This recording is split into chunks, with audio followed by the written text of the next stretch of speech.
Assalamualaikum warahmatullahi wabarakatuh. Selamat datang di kelas biologi bersama Ibu Parma Hikmah Sakinah Hutabara.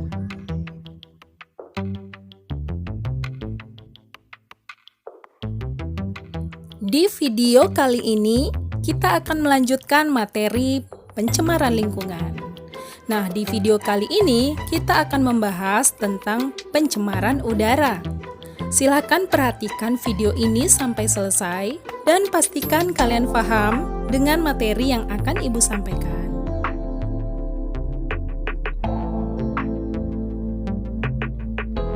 Baiklah, kita mulai dari pengertian pencemaran udara. Pencemaran udara merupakan suatu kondisi di mana udara mengandung senyawa-senyawa kimia atau substansi fisik maupun biologi dalam jumlah yang memberikan dampak buruk bagi kesehatan manusia, hewan, ataupun tumbuhan, serta merusak keindahan alam serta kenyamanan atau merusak barang-barang perkakas atau properti.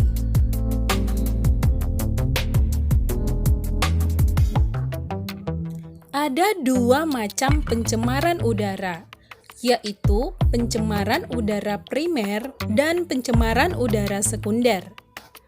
Pencemaran udara primer disebabkan langsung dari sumber pencemar. Contohnya, peningkatan kadar karbon dioksida yang disebabkan oleh aktivitas pembakaran oleh manusia. Yang kedua, pencemaran udara sekunder. Nah, pencemaran udara sekunder disebabkan oleh reaksi antara substansi-substansi pencemar udara primer yang terjadi di atmosfer. Misalnya, pembentukan ozon yang terjadi dari reaksi kimia partikel-partikel yang mengandung oksigen di udara.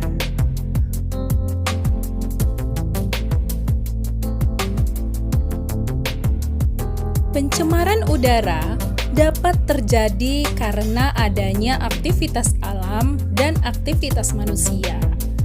Contoh dari aktivitas alam yang menyebabkan pencemaran udara yaitu abu vulkanik letusan gunung berapi dan asap dari kebakaran hutan. Kemudian, aktivitas manusia yang dapat menyebabkan pencemaran udara, misalnya asap pembakaran sampah, asap industri, asap kendaraan, asap rokok, dan senyawa kimia buangan seperti CFC atau klorofluorokarbon.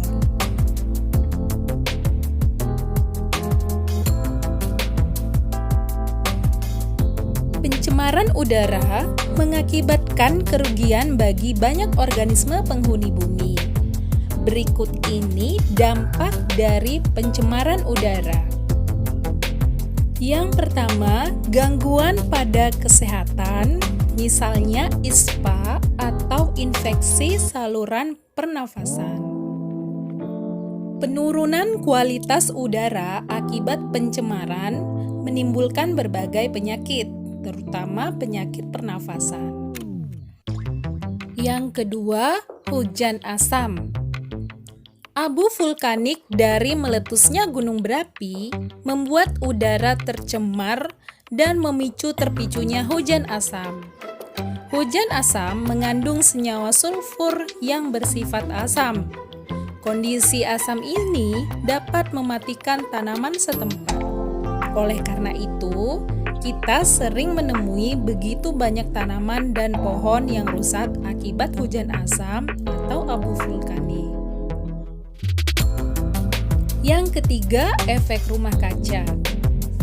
Konsentrasi karbon dioksida dan karbon monoksida yang tinggi di atmosfer akan memicu terjadinya efek rumah kaca, yaitu peningkatan suhu bumi. Nah, karbon monoksida dan karbon dioksida akan membentuk semacam lapisan yang akan menahan panas bumi untuk keluar. Sehingga panas yang ditimbulkan bumi akan terkungkung di dalam seperti pada rumah kaca. Yang keempat, rusaknya lapisan ozon. Nah, kalian tahu CFC?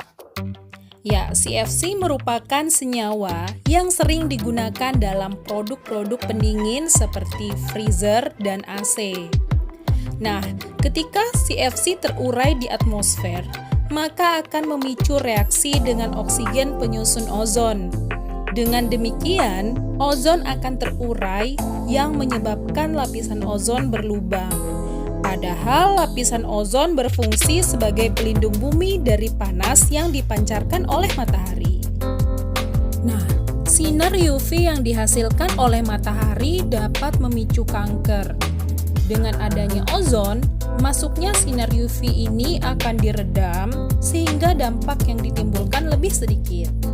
Sayangnya, pemanasan global yang kini terjadi salah satunya diakibatkan oleh rusaknya lapisan ozon.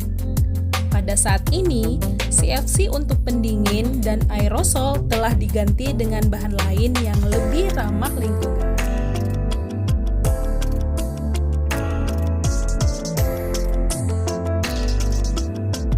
Berikut ini beberapa upaya yang dapat dilakukan untuk mengatasi pencemaran udara. Yang pertama, menggunakan bahan bakar ramah lingkungan. Yang kedua, membuat jalur hijau untuk menyerap gas karbon dioksida dari kendaraan.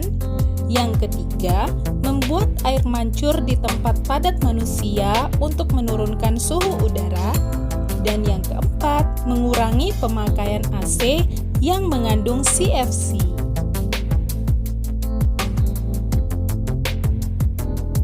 Demikianlah video pembelajaran kita pada hari ini. Sampai jumpa lagi di video selanjutnya. Assalamualaikum warahmatullahi wabarakatuh.